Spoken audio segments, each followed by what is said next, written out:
Nursing students, time to talk. Welcome to the Real Talk School of Nursing podcast. I'm your good and faithful host, Michael Smith. Thanks for continuing to subscribe to the show. Write into the show at realtalknursing@gmail.com or use Facebook Messenger or contact us through Instagram or Twitter to share your experiences, ask questions, and give feedback. Thank you to everyone who started following us on Instagram, Twitter, and Facebook. More listeners means more and better shows. Make sure to share the episode with classmates, especially underclassmen and undercohorts. Let's give a hand up to those who are coming behind us. We're building a community of fun, engaged, and supportive nursing students and nurses. Don't forget to reach out and tell us if you have any announcements for graduations, good grades, difficult tests, friends you want to help congratulate, and your announcement will be featured on the show. I have a full show for you this week, so with that, let's get the show rolling. If you like the show, the Real Talk School of Nursing podcast is available on iTunes, Google Play, iHeartRadio, Libsyn Web's Player, and Stitcher, YouTube, Spotify, and SoundCloud. So go to wherever you download podcasts, subscribe, rate us, review us, write into the show, smash that subscribe button. Remember to leave only 5-star reviews because that's the only rating that counts to get us noticed by more nursing students. Write into the show at realtalknursing@gmail.com or on Facebook Messenger. You can also join us on Facebook, Twitter, and Instagram. We're building a community of fun and supportive nursing students, and I want you to be part of this crazy nursing school journey.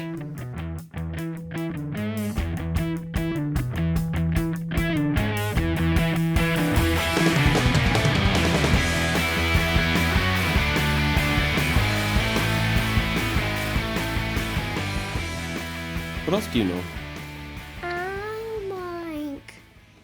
Something stuffy. You want something stuffy?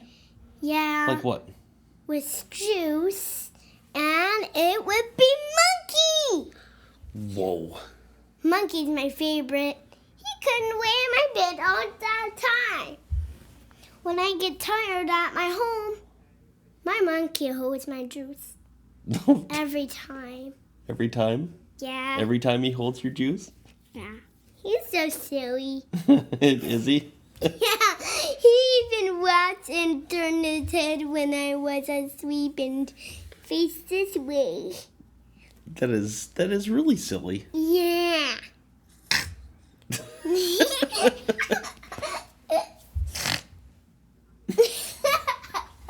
That was me.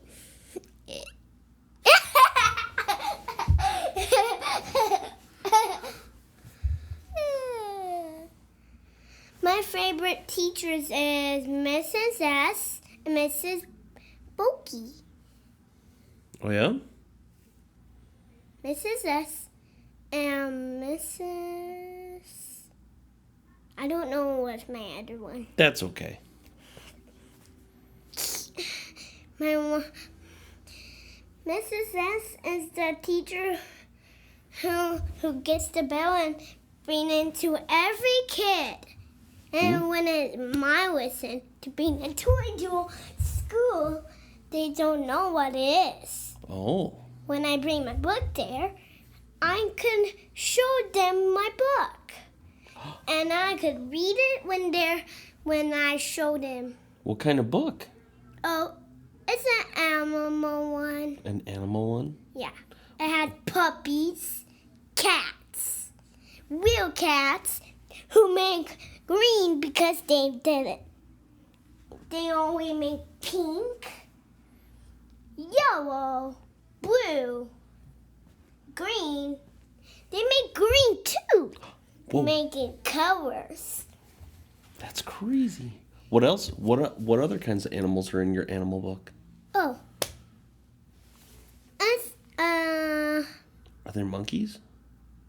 No. No, not the kind of monkeys? It's a real animal book. Oh. I read every night. Oh, yeah? Yeah, it's kind of a story. And it's pretty cool.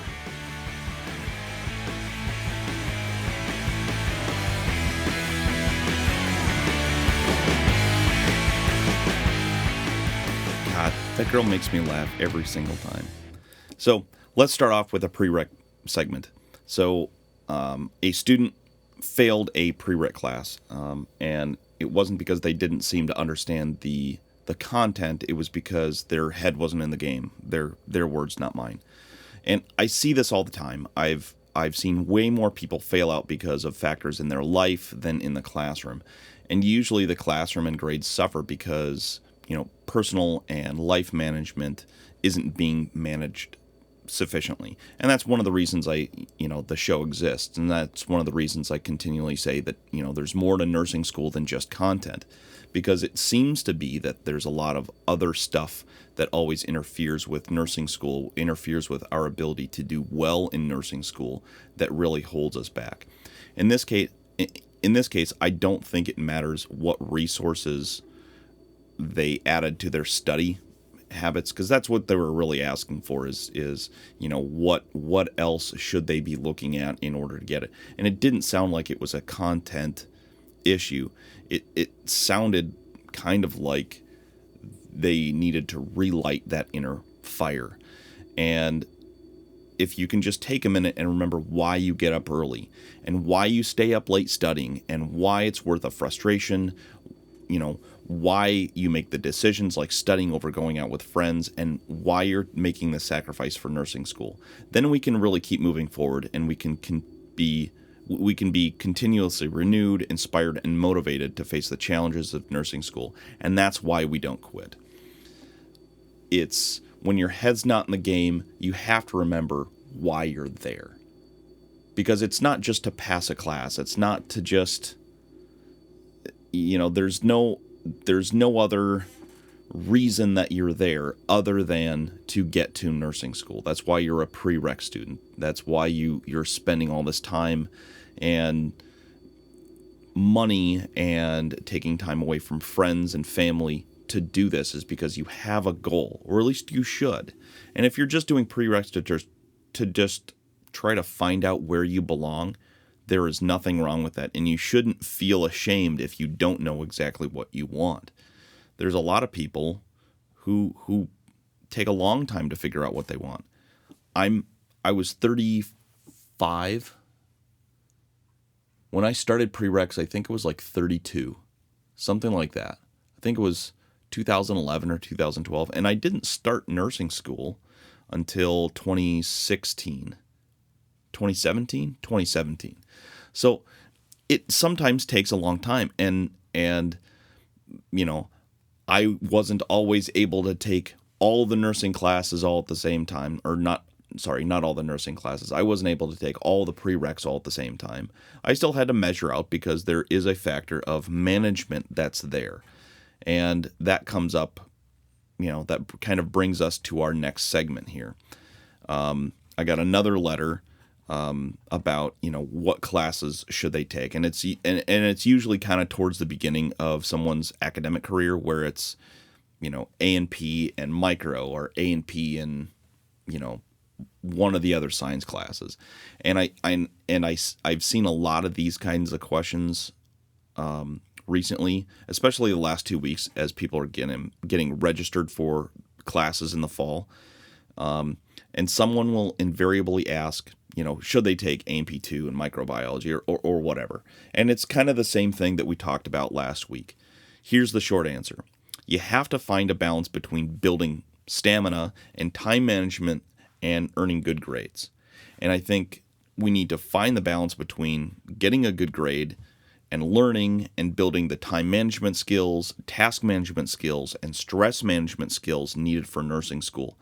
One needs to be fully prepared and tested, I repeat that, tested for the rigors of nursing school, because you don't want to go into nursing school not knowing that, whether or not you can withstand the pressure, because it's different. It's not the same as a regular bachelor program. It's not the same as a regular associate's program.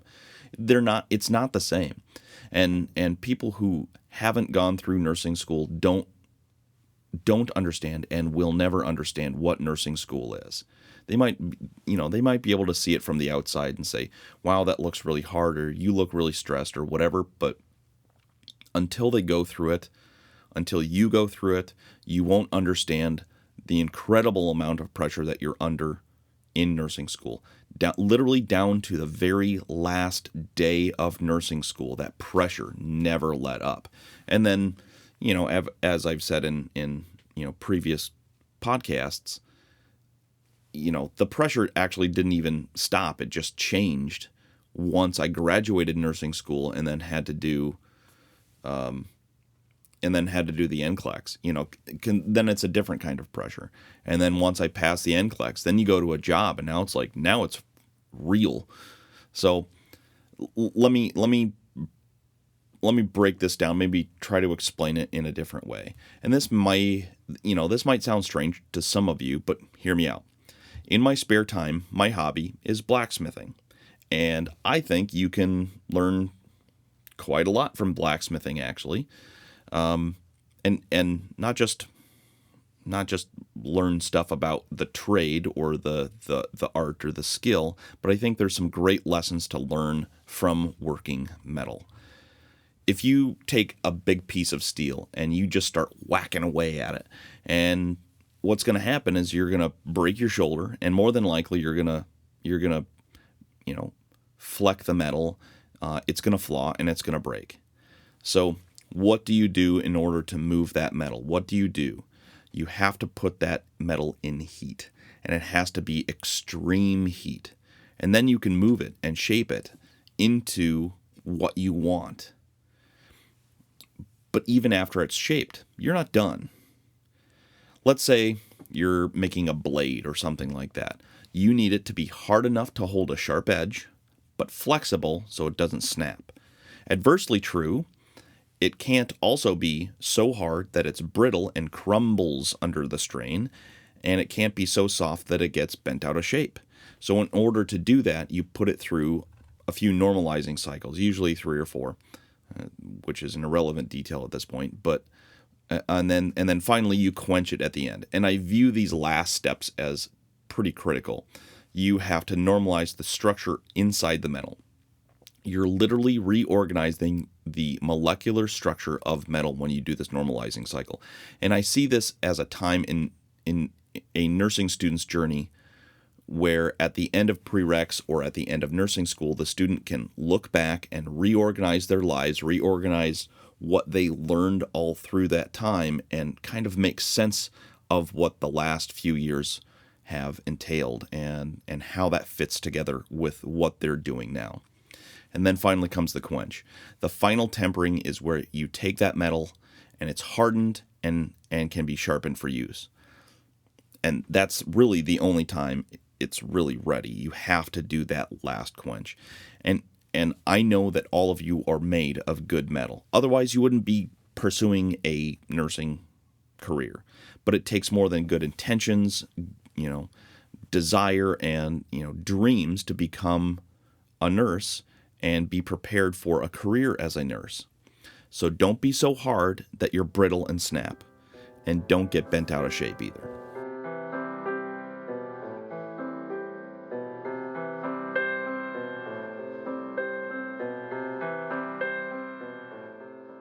From Tim Duggan Books comes #1 international bestseller, The Language of Kindness, A Nurse's Story by Christy Watson.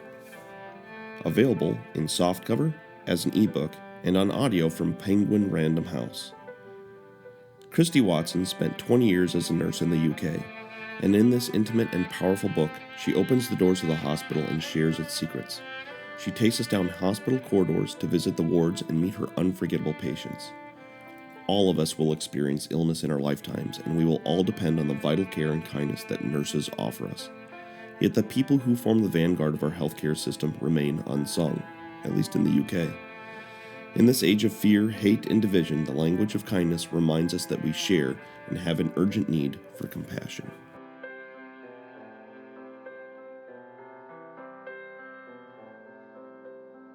Pick up your copy of The Language of Kindness by Nurse Christy Watson. It's available as an ebook and on audio from Penguin Random House.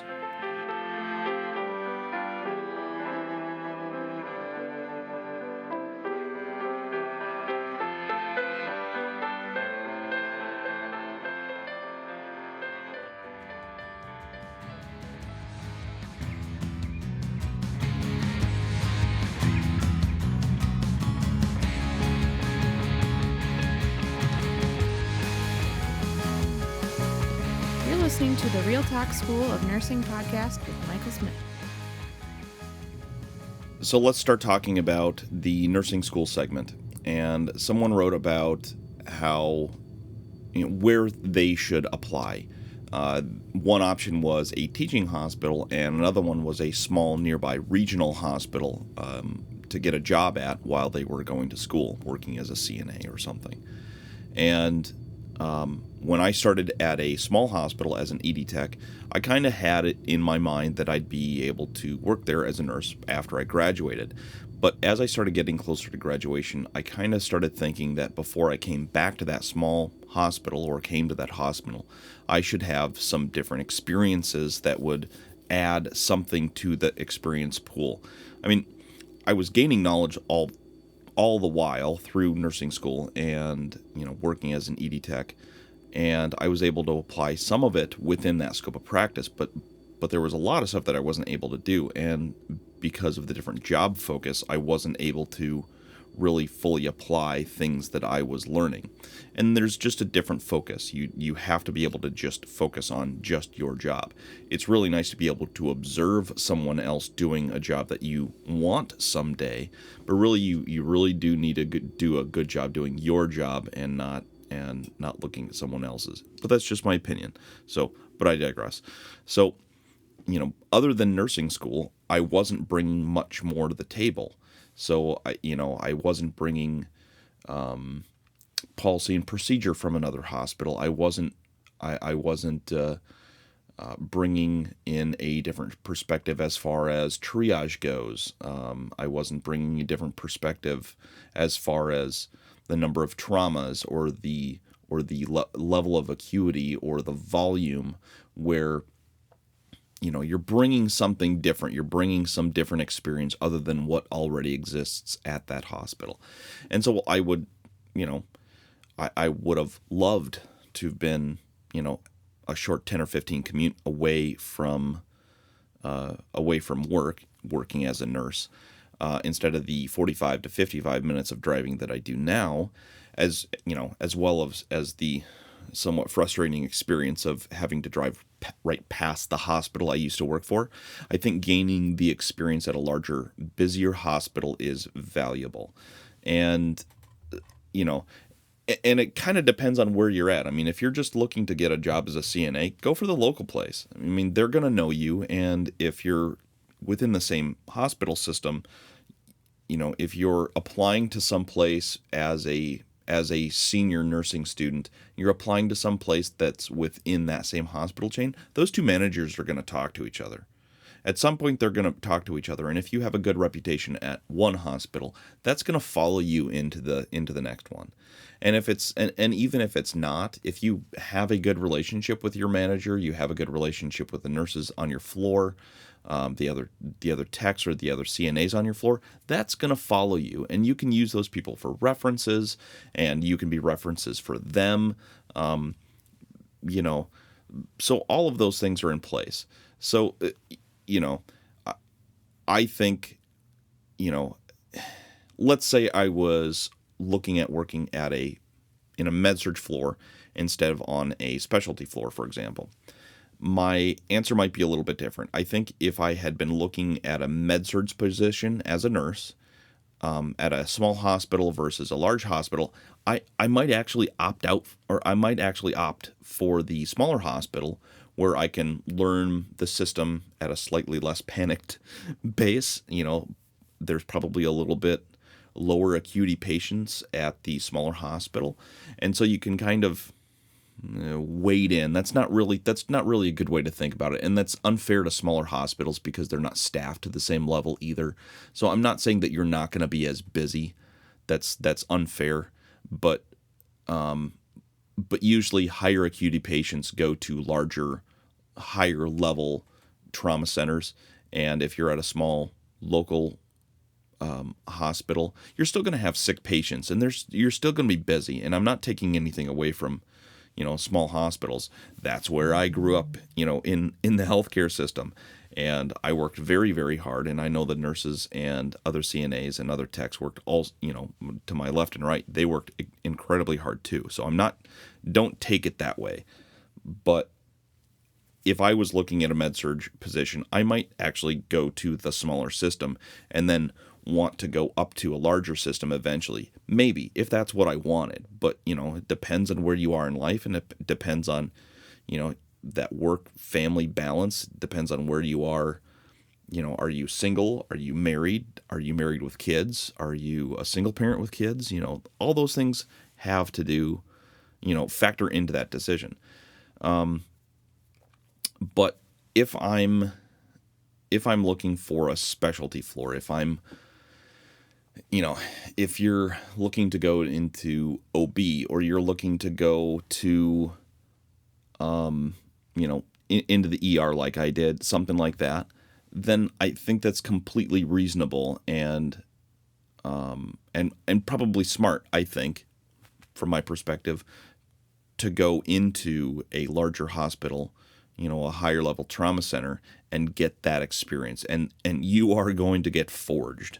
You are going to get put under extreme pressure and extreme heat, and you are going to get forged into something awesome if you can withstand the pressure. And it is a lot of pressure, I can tell you. So there's that. So it depends on where you are, but I think if you're looking for, again, if it's me and you're looking at the difference between the two as far as where you could get a job as a CNA or a tech or something like that, I don't think it really matters where you're going, as long as they're willing to work with your nursing school schedule. I had a lot of trouble with that because I was the only night tech, and there was really only one or two techs on any shift, and as the only night tech for a while, as we had some turnover, there was nobody to trade with, and so I couldn't swap out of a weekend shift to save my life.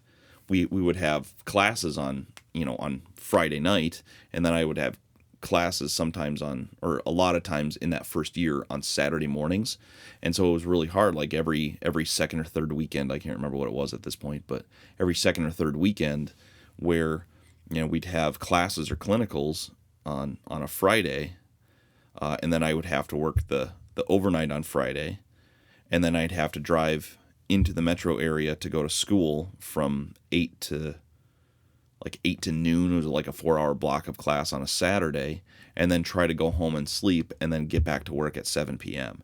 And that was really, really hard. And again, it was that balance. It was finding that balance and finding that, finding how to do all of those things at the same time and make sure that work and life outside of school wasn't making school impossible to do. And luckily, I was able to, I was not the smartest person in my cohort. You guys have heard me talk about that before. I was not the smartest person in my cohort, and I think I was probably one of the less academically gifted people in my cohort. And again, I've said this before, but what got me through was management. It was managing my life outside. It was managing time, managing tasks, and managing stress. And I think those three things were where I really that's where I really excelled as a student, and that's where some of my other smarter classmates weren't as developed, and some of the people who didn't make it all the way through my program, unfortunately, that's kind of also where they struggled, because all of them were very smart, but it was that other piece that kind of kept coming back and biting them. So the last question, I told you guys this was a full show. So the last question was someone writing in about having trouble finding a productive place to study, and they asked, like, should I just go to a coffee shop? Because they were constantly distracted by things at home. It's loud, the dogs are doing this or whatever. And you might have heard my story in one of the past podcasts about, I just had time between things, and I went to the coffee shop, and this lawyer was sitting there just, wah, wah, wah, just talking as loud as he possibly could. And I've got earplugs in him, in my ears, And I'm just looking at the guy like, there's no, patient or not patient, confidentiality whatsoever with this guy. And it was, it's humorous to look back on it now, but at the time it's just like, oh my God, I just want to get a little bit of work done. Why do you have to be so loud right now? And, plus the coffee shop machines. And if you thrive in that kind of environment where you need all that distraction, good luck to you. That's not me. That doesn't work for me. So what I did, and you've probably heard me refer to it several times as my study dungeon. I literally built a study dungeon in my house. And I use earplugs a lot. So for a couple $100 in materials, so studs, drywall, some plug-in fluorescent lights, a solid core door, and a desk if you don't already have one, and I bought like an extra computer screen, like an extra large computer screen. So I set all that up, and it was a few $100. It took me a weekend to frame up and put the drywall up and kind of tape it and paint it so it didn't look absolutely terrible on the outside. I don't care really what it looked like on the inside. But a couple $100, but I can shut the door, and then I'm not wasting time traveling somewhere else, and I can just shut the door when I need it to really isolate myself.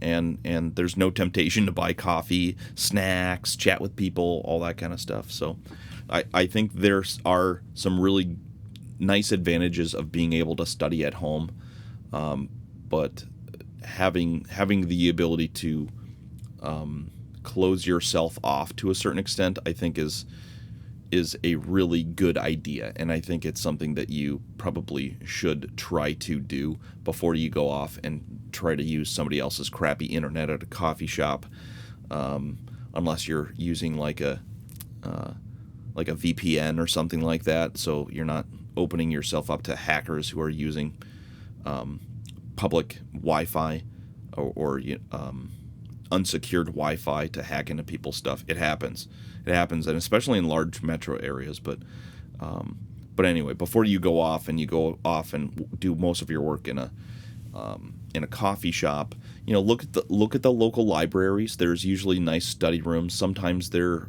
first come first serve. Sometimes they're reservation only, but usually they're quiet. Usually they have pretty decent internet, or they have computers there that you can kind of get onto. They usually have printers, so a small local library, and obviously they have a lot of resources as far as books and all the other stuff goes. So that might be a factor in your favor. But before you go off and go into a coffee shop or take some extreme measures, look at a local library and build yourself a space or create a study space within your own home. And it can be under the stairs. I'm not talking like a Harry Potter like bedroom kind of small space like that, but a small space. You don't really need a lot of room. You do need to be able to lay out your books, obviously. And if you can throw a curtain across just so, and then earplugs in, just so you're not distracted by movement going on and stuff like that.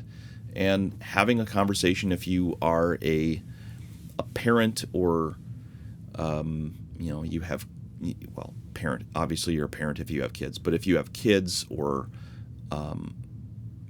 other family, if you're living at home and you're a more traditionally aged student, if you're living at home, having a conversation, having a very adult conversation with the other people who are living in the house with you, saying like, look, this is a really big deal, and I need time, I need quiet, and I need to be able to focus. I think most people are going to respect that, and especially if you have a very frank, very upfront, and very respectful conversation with them. And that's what I would look at way before I'd look at, taking extreme measures like going to a coffee shop every day where just loud and, yeah, some of the chairs might be comfy, but, I don't think that's, for me, that's not a conducive environment for a study.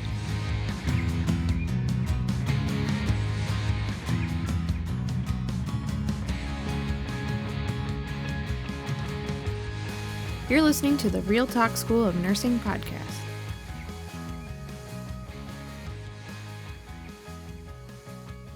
Okay, so welcome back. I wanted to kind of continue with the nursing school segment for just a little bit longer here. I wanted to relate a fun, cool experience from my nursing school journey that came out in conversation during the last episode with Christy Watson. And I kind of hope it will serve to help other students who may find themselves in a similar situation, if not the exact same circumstances, as a similar situation where an opportunity presents itself to do something out of the ordinary. As a male student, specifically as a male nursing student, I got the rare opportunity to go to labor and delivery. I really did some self-promotion because it might be the only time in my career that I'd be able to go down to this area. It's not very common for males to be in labor and delivery. As far as nurses go, that seems to be a very female-centric part of the job. And that's fine, and I don't have any problem with that. I don't discourage that. That's totally fine. It's kind of whatever the moms want. I do think it's true what Christy said, that a nurse midwife or a nurse, it's completely normal for a male physician or a male provider to be working in OB or labor and delivery, and that's totally fine and normal, but it is strange in a way that male nurses are not really encouraged to go that direction. And again, that probably doesn't have a ton of interest from me personally, but there was not going to be a whole lot of other opportunities for me to do this within my nursing career because that's not an interest for me. But moving on. The mother that accepted me as a student nurse to be there for this experience was a nurse practitioner herself, and she graciously allowed me to be part of that birth experience. Her baby had a hernia in her diaphragm, and so her lungs were underdeveloped in size. And in the ultrasound they can't really see that lung tissue. So they were perhaps underdeveloped in size or perhaps not developed at all, and it was unclear whether the baby would survive. So this was a complex case. She was an experienced mom. This was not her first child, and it had a lot of kinship with that Baby Murphy story from Christy Watson's book, and that's why I felt a lot of kinship to that story. So we get into the delivery room, and she's had her epidural, but it was ineffective. So at one point, the patient is feeling everything, essentially. And, at one point, the mother, my patient, had a moment where she wanted to give up, and she said, I can't do it. And then she kind of paused and took a couple of deep breaths and caught herself and then let out this big exhale. And you could see her kind of set her shoulders straight. And she said in a most serious voice, she's like, okay, and then she just started, going again. And that was an amazing moment of strength and beauty of motherhood. And I was, I'm sitting there like, okay. And I just like, yeah, you go, and I was just like, ah. So that was really cool. And most of you know that, I'm a dad. I have twins. I was there. They were born by C-section, but witnessing, this, a birth as a dad, as a father versus a staff member is very different. And witnessing, a C-section from kind of behind the screen that they put up generally, and trying to kind of look dad from the dad's perspective, is much different from being on the other side of things as a staff member.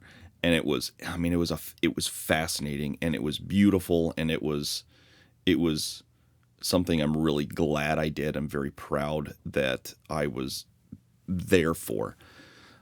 So, witnessing a traditional birth, if you have a chance to, if you get that opportunity to, it's well worth the experience, especially if you don't really have a lot of interest in going in that direction as far as your career goes.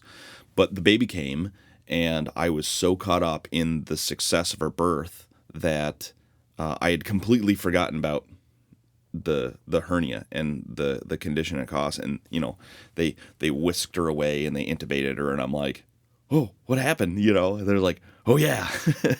So, dumb nursing student moment there. And then 12 hours later, happy parents and healthy infant were in antepartum, and they were the last people I saw before I left my OB clinicals. And so, again, a really neat experience, a very memorable experience, and this is why I think nursing is just one of those really cool careers, and I think why it's worth doing.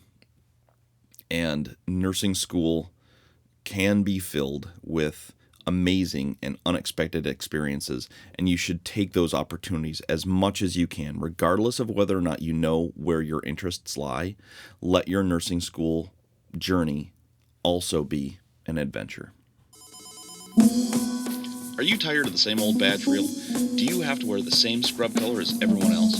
Are your undershirts boring and pretty stinky after wearing your lucky shirt through 5 12s in a row? You can wear your personality in other ways. Go to badgeladybynerdwear.com and check out her massive selection. Tell her you're a Real Talk School of Nursing podcast listener and use the promo code REALTALK20 at checkout for 20% off your order. Expect 2 to 3 weeks for custom orders and a few days depending on her actual job schedule to get your badges made and shipped. I know you'll treat her like your best friend at clinicals, so go to badgeladybynerdwear.com and order the coolest custom and original badge reels out there. Go to badgeladybynerdwear.com and use the promo code REALTALK20 for 20% off your order.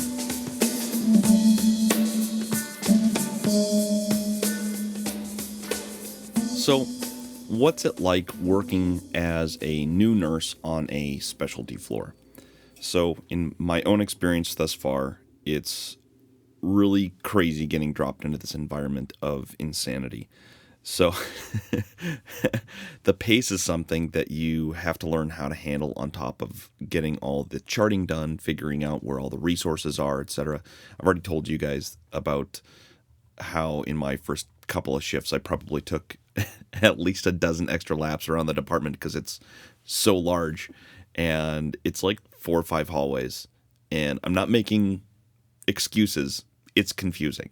And like I specifically, even at the level 1 trauma center that I was at for my preceptorship on a neuro floor, that was a big floor, and but nice long straight hallways. I think the whole department was a big T. But there were big long straight hallways, and this department that I'm in now is shaped kind of like a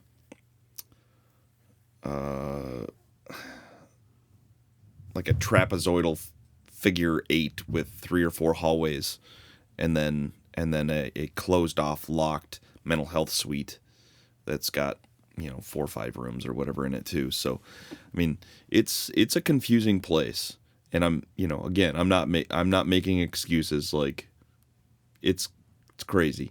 So anyway, but it can be tough to learn in an environment where the pace is so fast. And one of the frustrations I have as a new nurse is that I'm so slow and I'm so inefficient right now. That's probably the most frustrating part of being a new nurse in the ER is how slow I feel. I've gotten a lot better since I started by leaps and bounds. And one thing I think we all need to do is not compare ourselves to others. Obviously, it's a great thing to look up to others, and it's certainly smart to model yourself after others who have valuable experience, good methodologies, and a great mentality.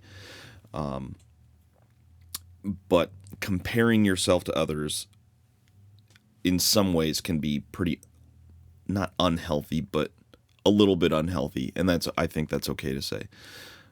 Some of the challenges I've faced are mainly situational, where I will still be writing my discharge note after doing a discharge education for my patient, and my nurse preceptor is cleaning a room because there aren't any techs available, and that's a whole different discussion by itself. And they're doing that to help me out. And I kind of feel terrible about them doing that much to help me. I feel like I should be able to do everything by myself. And number one, that's not true. No one does anything by themselves. Not even the most experienced nurse on the floor does a lot of stuff by them. I mean, obviously they have a capability of doing a lot of stuff by themselves, and certainly a lot more than I have the capability of doing right now. But they ask for help all the time.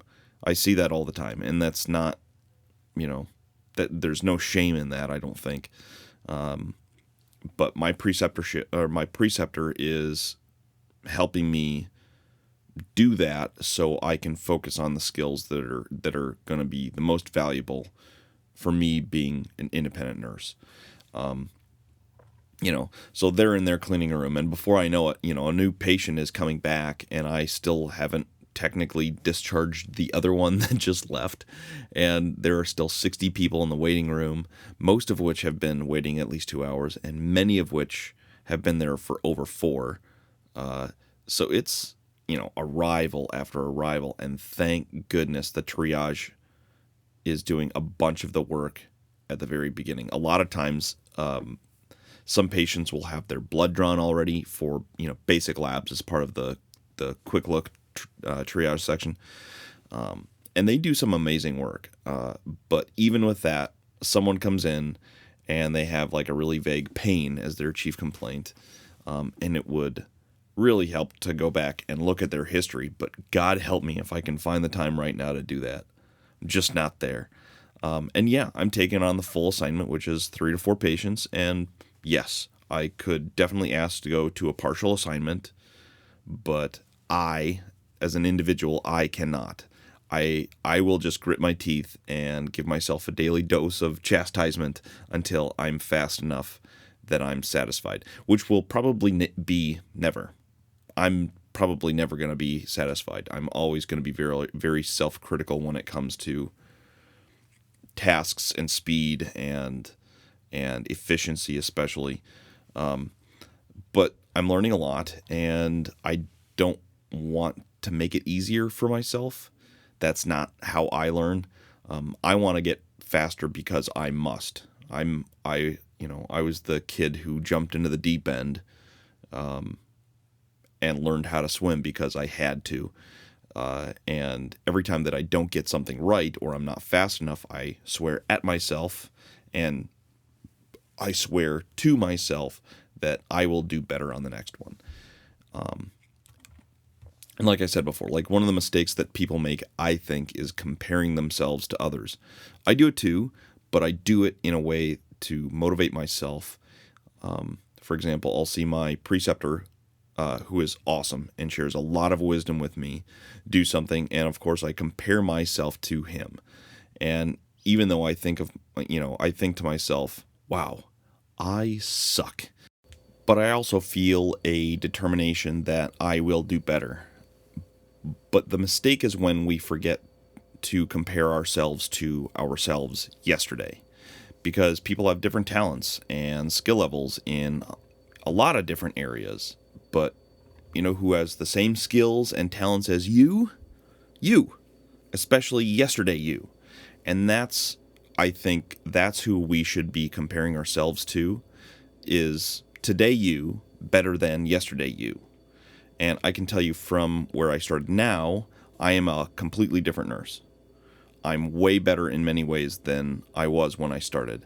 And, I still have a long way to go. I have a long way to go, and I will probably never be satisfied where I am, but I have a lot of reasons to be very happy with the progress that I've made. Another thing is this. I had some great mentoring from my preceptors on charting specifically during my preceptorship while I was in nursing school. I asked them to really focus and be hypercritical of my charting, and that was really, really helpful. But here's the thing. Charting in a med-surg unit is completely different from in the ER, and I assume it's as different in the ER from med-surg as the ICU would be. So any of the specialty units are going to be very dissimilar from a med-surg unit type of charting.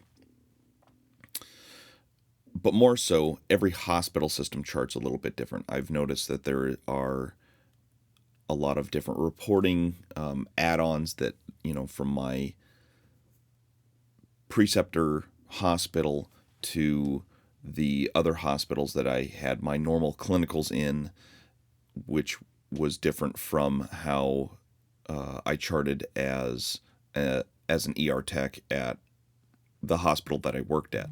And even though I'm working for the same hospital system and in the same type of department, even they're two different hospitals, but the same system. So charting as a tech, I thought would give me some advantage when it came to how to chart as a nurse in the ER. And I was wrong. It's wrong. Like there's so much more. It's so much more involved. And yet the charting as an ER nurse is by far different and a lot faster, of necessity, in the ER. And I really do appreciate the fact that there are a lot of things that are taken care of, kind of. They're kind of automatically assumed, or that the flow sheets, for example, if you're depending on the system you use, but in our system it's called flow sheets, but you are not going through pages and pages and pages and tabs and tabs and tabs of flow sheets and charting the same thing multiple times. We still encounter that, where you're charting the same thing in more than one place within their EMR, but it's not to the same degree, I don't think, as the med-surg unit. So while I think I have a ton to learn about the profession, but at least in regards to charting, which, I think we've all come to realize is a huge portion of nursing today, I don't think that a nurse from a med-surg unit, for example, has a distinct advantage over me, again, in regards to charting, because it's a completely different system. So I think it's pretty cool being in the ER. I think there's so much variety. There's always something cool and exciting happening. It can be kind of scary also, from patients who are having behavioral health issues to, littles with hydrocephaly, to cardiac arrests, to foreign body issues, to stab victims, to motor vehicle accidents and dementia. It can all be kind of overwhelming too.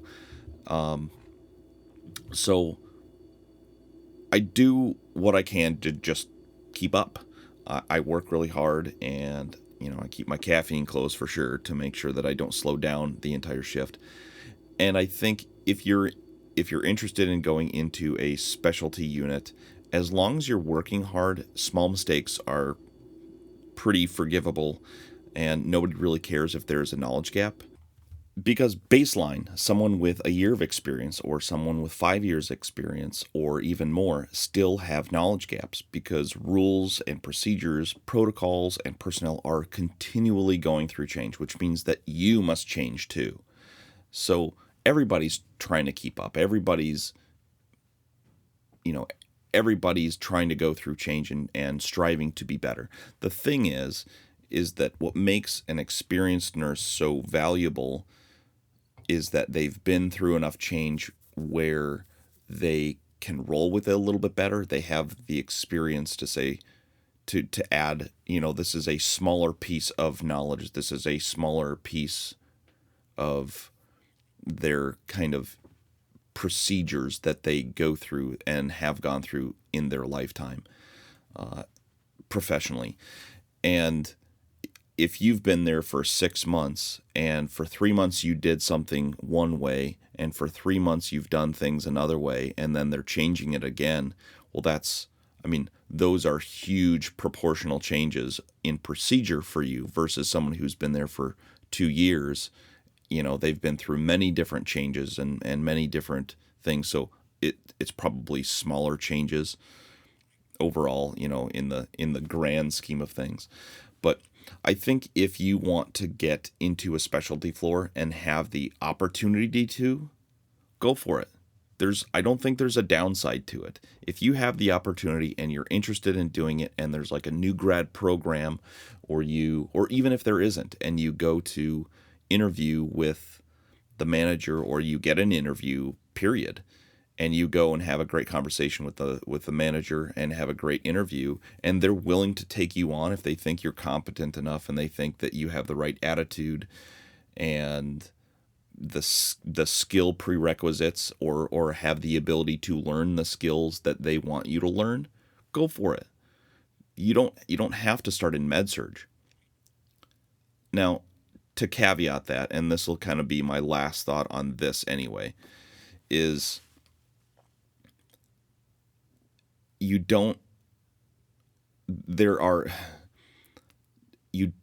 shouldn't dismiss the experience that being on a med-surg floor gives.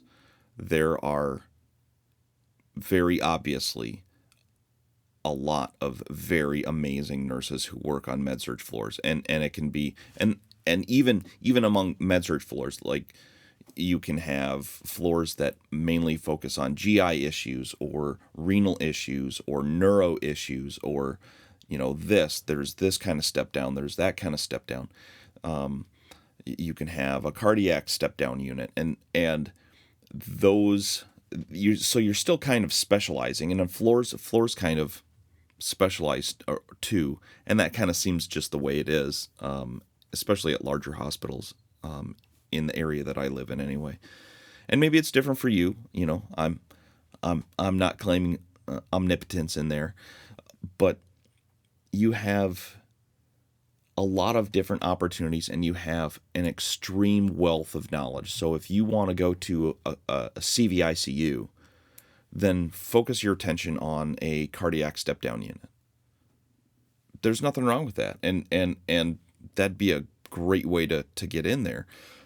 And probably, there's a good chance that the nurse manager was like, a nurse over in the cardiac step-down unit before. And so they know everybody there. And so, so they recruit heavily from that. You know what I mean? So don't be afraid of going to, even if you don't really want that to be your end point, there's enough variety in the nursing profession, I think, where you can, as long as you start, that's the best advice I can give you. Just start somewhere. It doesn't matter where.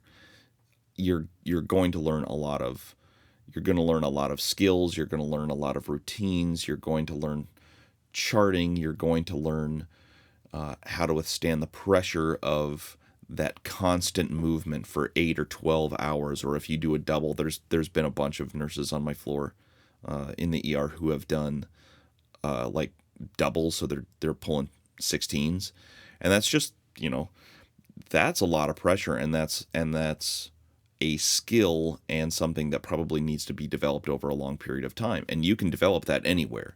So the greatest part about being a nurse or going to a specialty floor or going to a med-surg floor is being a nurse. And it's pretty cool. You see a lot of cool different stuff, and you're going to be constantly wowed, good or bad, by what you see on the floors. So whatever you're going to do, just do it, and do it to the best of your ability. And no matter where you go, I think you're going to be happy, and it's going to give you the boost you need in order to go someplace else and do other things. And I don't think they discourage that either. I don't think anybody is thinking that once you get into that first job, that's where you're going to be for the rest of your career. There are very few people who do that. And I think most people, especially in the, under 50 age range, want to have a little bit of that variety. And there's nothing wrong with that. And I think that probably can make you a better nurse if you have, the ability to float from here to there. And that I almost forgot about float nurses. Holy crap, do we have some amazing float nurses in my hospital. These are champs. They can go anywhere and do a great job. And I think if they're, if you have a good charge nurse, they're not trying to give them like the most complex patients, but they're going from unit to unit to unit, and they're really filling in. And I've met some absolutely awesome float pool nurses over the last couple months here. So there's another thing that you can go to. Don't be afraid to go to the float pool, because you can learn a lot of different things in a lot of different areas, and I think that would give you a really broad base of experience where you could really go anywhere from that.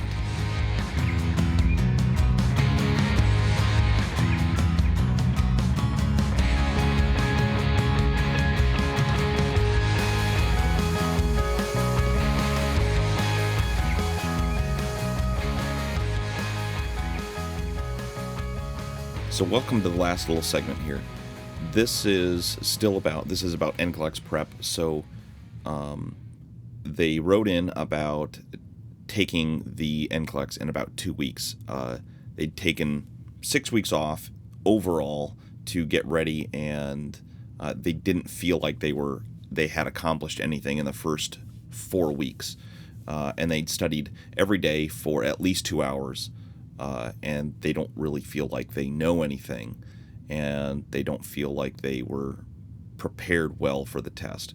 So the first thing I want to talk about is that, number one, if you're taking 6 weeks off of work, you need to be studying way more than 2 hours. Like, way more than 2 hours. That's completely inadequate. And I don't mean to sound super harsh on that, but that is completely inadequate. If you are taking 6 weeks off, and like taking 6 weeks off of work, you need to use that time. You need that. Studying is now your job.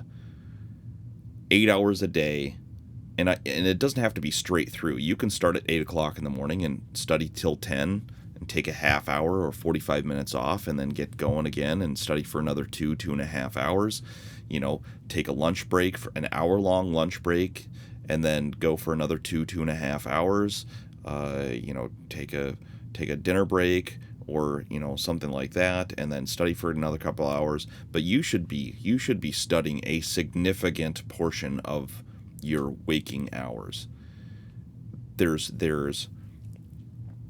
a lot of material to cover, and I've said it a million times, and each time it's been true. Content is only one aspect of the test, and you don't need to know everything. You do need to be able to think, and you do need to be able to stay calm. Those are the two most important things. And the test and everybody talk, like all the services talk about critical thinking. And I think the secret, one of the things that I discovered while getting ready for the NCLEX is that, and especially having taken it twice, is that when they say critical thinking, what they really mean is critical reading. Because you just need to be able to interpret the statement that's in front of you.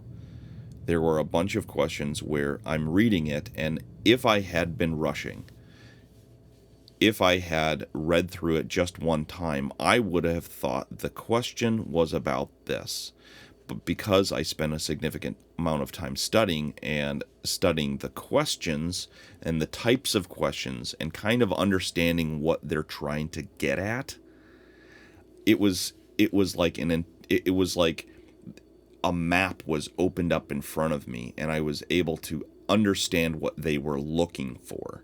Because they weren't asking if you knew what a sodium level of 124 means and a BUN value of 23 means. They're really asking whether or not you can handle this or that or the other thing. You know what I mean? So you have 3 things to manage in the test: the content, the test, and you. And the content is pretty much all the same. Each test is a little bit different, but they are testing the same range of things. You are going to get a very similar proportion of this type of question, and this type of question, and this type of question. The test experience is very consistent over a broad range of people. So everybody is going to go in, everybody's going to read the same rules, everybody's going to get palm scan, everybody's going to get their picture taken, everybody's going to sit down at a desk, and everybody is going to have a camera on them, everybody is going to have the same screen, everybody's going to have the same in process, everybody's going to have, it's a very consistent test. The variable, the big variable here is you. You are what makes each test different, and your approach to it is really what makes a big difference. And so let's talk about content a little bit. I take this from Mark Klimek. Again, I discovered him a little bit late in my studying, but I really do believe in what he says, and I really and again, having taken the test twice, having been exposed to it twice, and come back, and I still have to reflect upon the resources that I had available to me, and I interact with this stuff still on a very regular basis. I mean, how many nurses do you know are still looking through NCLEX prep content after they pass the NCLEX? Very, very few, if any. But I'm still very engaged with that, and the more that I'm engaged with it, the more that I see the wisdom in his test prep stuff, and that is not dismissing NRS&G or even Kaplan. I really did not. The further I go into it, the more I like Mark Klimek and NRS&G, and the less I like Kaplan. But I digress. Okay, so there are 3 categories of things you need to know for the test. There's need to know, good to know, and nuts to know. And that's, again, directly from Mark Klimek. So don't even bother with that 3rd category. You don't need to know every medication. That's ridiculous. You can't know, much less study, every medication. You do need to know probably 20 categories or classes of medications, and that will really help you, and that'll really help you, and it really helps to study the prefixes and the suffixes for drugs, and you can go to NRS&G. They have a great MedMaster course there. The easiest way that I found is by writing on a big whiteboard, and if you guys have listened to the full course of my podcasts here at Real Talk School of Nursing, here I am promoting dry erase boards again. So place one of these dry erase boards in your study area, and my study area I affectionately call my study dungeon, and I have written just the very basics up. So I have the prazoles, which is a proton pump inhibitor. I have actone, potassium-sparing diuretics, prils, ACE inhibitors, of course, zymes, antipsychotics, dipines, calcium channel blockers, and there's probably 15 more or so, but that's it. And don't get me wrong, I know the medications pretty well as far as adverse effects and so on, but sometimes the names would escape me. So I'd see some medication that I didn't recognize specifically, but it would start with a RIFA or something like that, and I'd immediately know that it was an anti-tuberculosis medication, because I understand the prefix and suffixes, and I don't have to worry. I think a lot of people get wrapped around, well, I've never heard of this specific medication before. Well, I don't know what this sulfa does. And so therefore I don't know it. Well, that's not true, because all of the calcium channel blockers all have very, very similar adverse effects and very similar side effects. That they belong to a family of drugs, and so they're very similar in how they function and how they interact with the human body. And just as a side note, I also have some like typical lab values on the board. So red blood cell, white blood cell, hemoglobin, hematocrit, electrolytes, PT-INR values, blood gases, and I would just use these if I'm going through a test or if I'm studying or something like that before NCLEX and after. Or before NCLEX and during studying for the NCLEX. I would just use these to glance up, and after a while I didn't need to glance up at them anymore. And so that was a good tool in order to kind of get it up there. And because you remember, you've seen it, and you don't just like, it's not just there like a picture on the wall that you never look at. You're constantly referencing it. So I know that sodium is 135 to 45. I know that potassium is 3.5 to 4.5. I know the chloride is 96 to 108. And those are, generic numbers. Generically speaking, the NCLEX, if they're going to give you a lab value, it's going to be it's not going to be slightly out of range. And if it is, if they give you a sodium of 134, they're not saying that they're hypernatremic. They're saying that is still a low normal, and that's okay. Don't get thrown off by that. So,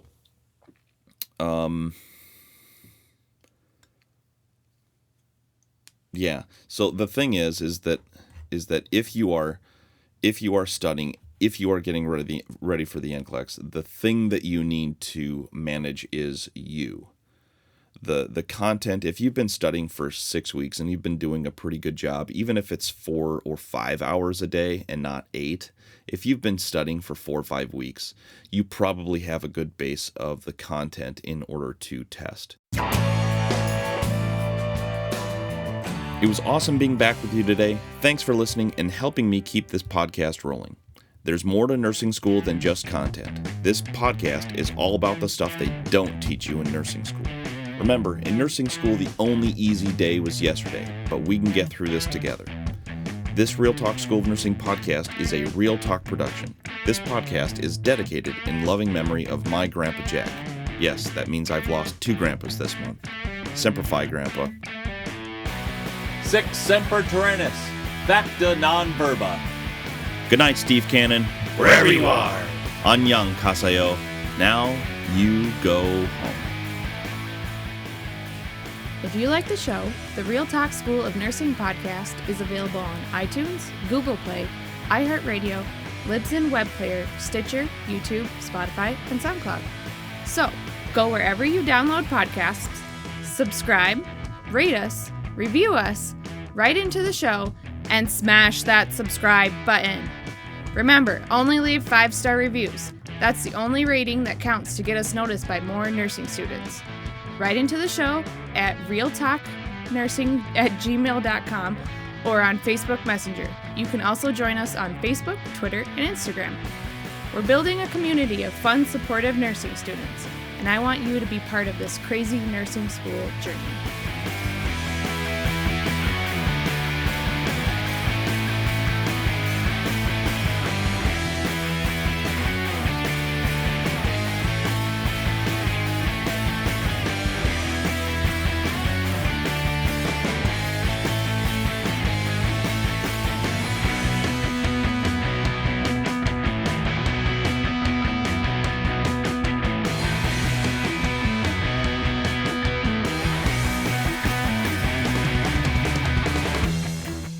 The Real Talk School of Nursing podcast is a holy moly, I can't believe you're still listening to this podcast.